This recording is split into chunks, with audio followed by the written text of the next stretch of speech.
Hello mga kamadam hey, tayo nga ay pumunta sa Barangay Tignoan, Real Quezon upang puntahan at pasyalan si Jasmine Maniego, 22 years old. Ang problema ni Jasmine, 14 years old pa lang siya, lumabo na ang paningin niya at 15 years old talagang totally blurred na ang kanyang mga mata. Kaya ngayon, 8 taon na siyang hindi nakakakita. Si Jasmine ay ulilang lubos na at bunso siya sa kanilang magkakapatid. Dahil nga sa kakulangan din ng financial, kaya hindi kaagad si Jasmine na ipagamot. Ma'am, kailan nag-start na siya yung talagang as in malabo-malabo na? 2019, Kumbaga isang Wala ka na talagang makita? isang taon lang palang malabo na po naging 2019 kasi wala na talaga. ano po ayan po yung dinan ako sa Lucena. Ano pong sabi sa Lucena?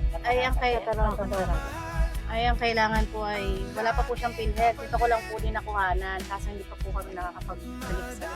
Kung ano lang po namin ay service, minsan kasi wala din pong ano dito at isa lang po yata ang service sa message. Pero minsan po nasisingit naman. Ay ngayon po ba, hirap po kami sa financial. Siyempre po, hindi naman kayo pwedeng pupunta lang. May pagkain, pamasahin din, wala na po wala na. Ilang taon na po wala. 14 years na po. Tayo po ay nasa Barangay Tignoan, Real Quezon. Si Jasmine Maniego ay 22 years old na. Tapos, 8 taon na siyang halos hindi na nakakakita.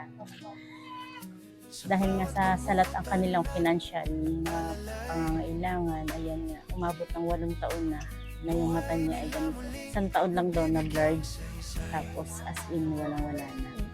Kaya Anmon, Jasmine, sasama kita sa ipapagamot ko. Salamat. Maraming salamat. Opo, Saan po sa Santa Rosa tayo. ang Laguna po? Magaling na doktor, si Dr. Malyari. Hello, Doc Malyari. Meron ulit akong line up sa inyo. At saka kay Tita Susing. Ayan, maraming salamat kay Tita Susing dahil kung hindi dahil sa kanila, malaking tulong ito na nakakatulong tayo sa mga nangangailangan. Kasi yun ay foundation kay Tita Susing. Yan naman ay kuhan. Isang punta pa lang niya, isang mata lang niya ang gagawin.